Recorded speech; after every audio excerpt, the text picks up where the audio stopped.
You're watching The Chew, Orange Media Network's official news show. I'm Andre Bedoya Bunch.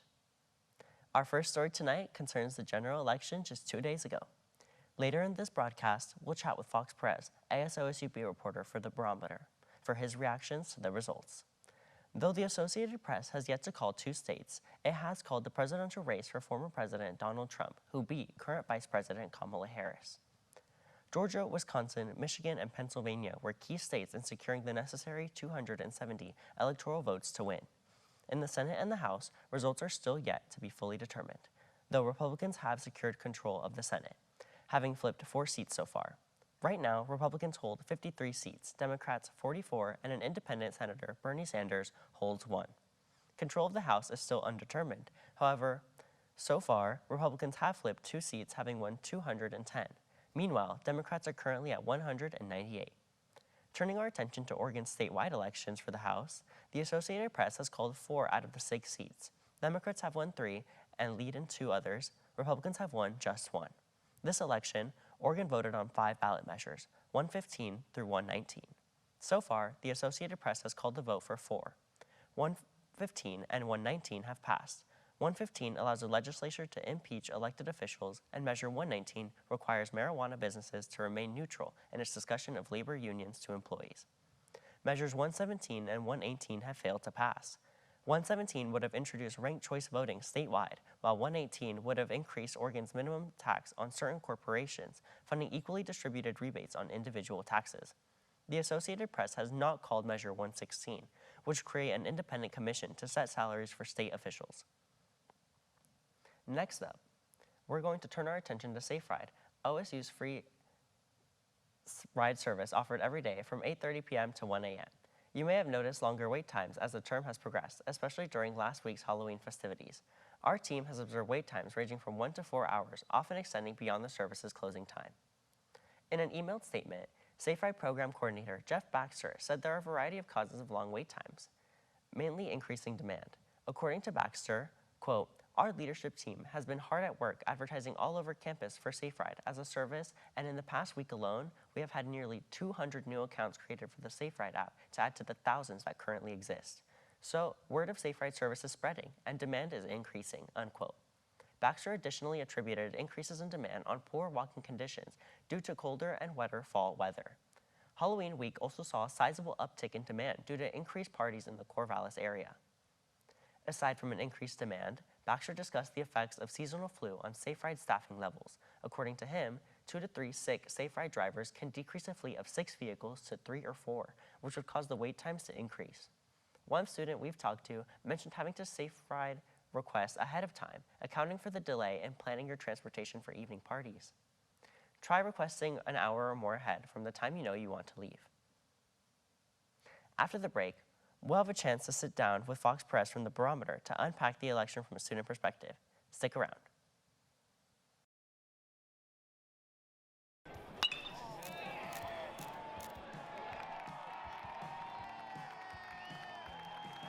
My name's Fern Barber. I'm a photojournalist for Orange Media for the photo team, and I'm shooting the baseball game today at Goss Stadium.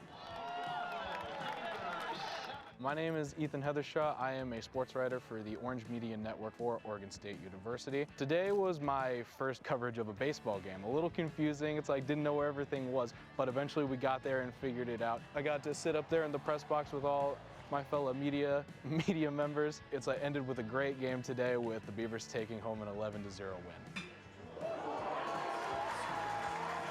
I've been shooting for the photojournalism team since last fall, and it's been really fun.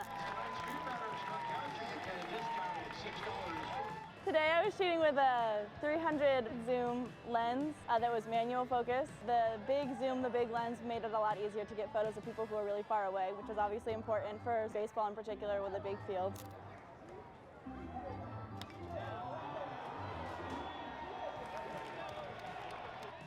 Would you say it adds a lot more fun, or do you think you would prefer staying on the mound and just getting your strikeouts? I've been an athlete all my life. I played football and wrestled throughout all of high school.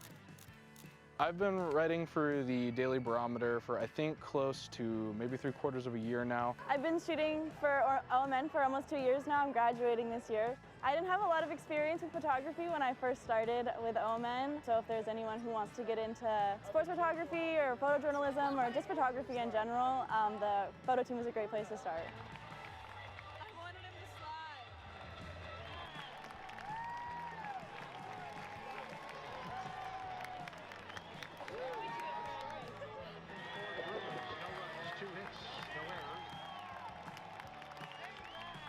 Go Beavs!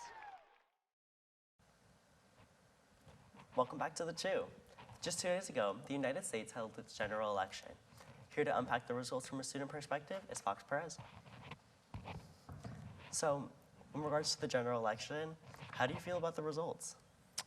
For me personally, I feel a little bit confused and a little bit uncertain about our future. No, absolutely. Who's to know what to expect just in the day-to-day? Right. And with that coming on, what do you think that we should just do, like take it day by day?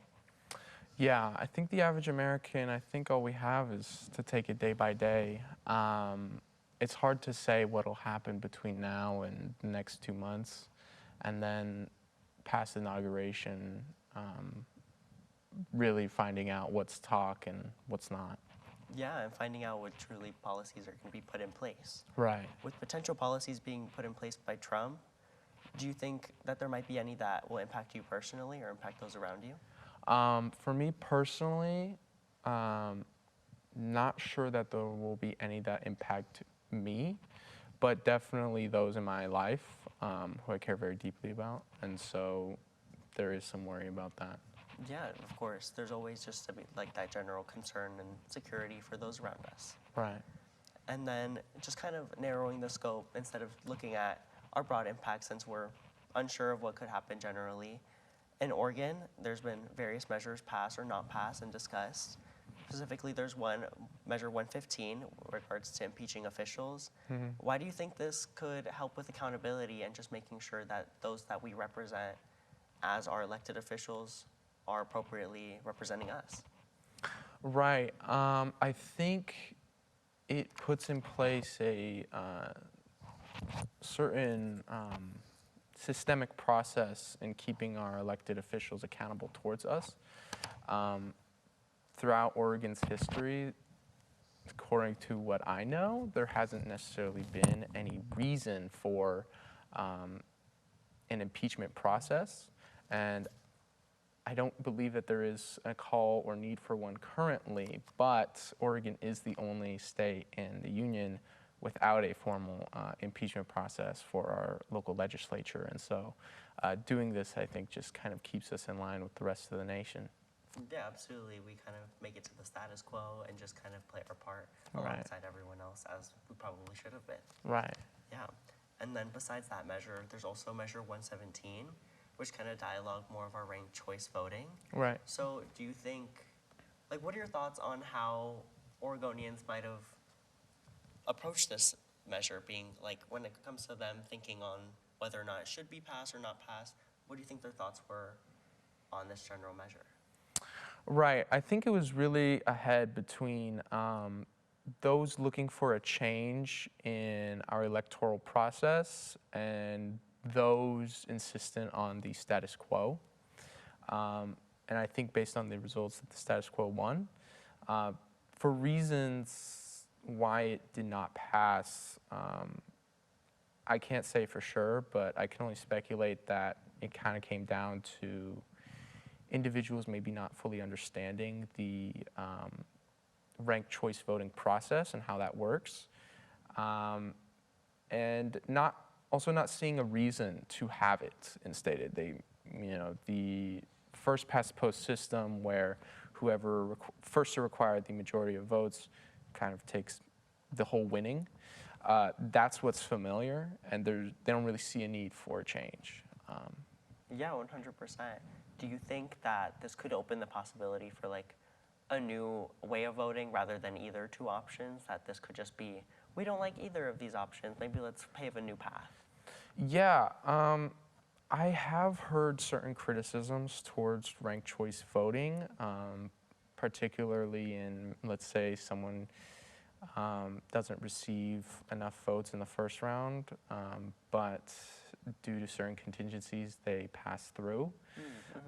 So there can be some sort of mix-up in how elected officials pass through in a system such as that. And I truly believe that there is no electoral system which is perfect. And I don't think that there is, it's just between these two, the one we have currently and the one that was on the ballot. And so I think Oregon could definitely be up for a potential future where we find a fit somewhere in between, somewhere elsewhere. Yeah, 100%. And with this ranked choice voting system, since I know some adopted it already in other countries and places, and some see its effectiveness and some might not, do you think that this could find merit in other environments like a student government? Maybe not necessarily at OSU, but just generally. Yeah, in my experience, what I have gathered from just observing the OSU and student governments as a whole, they tend to be pretty receptive towards student voices, and they're pretty flexible in keeping in step with those sorts of demands. And so if there were an outcry from students for these sort of electoral processes, I could definitely see that being implemented into student governments. Yeah, 100%. And then I know there's another measure, Measure 118, which is specifically trying to raise corporate taxes to fund these individual rebates. Do you think these economic sentiments specifically could be because of the generational values that they hold? So like a younger generation maybe not wanting our sales tax versus an older generation kind of wanting these sales taxes for other funding purposes? It's hard to say. I haven't noticed any huge generational differences myself.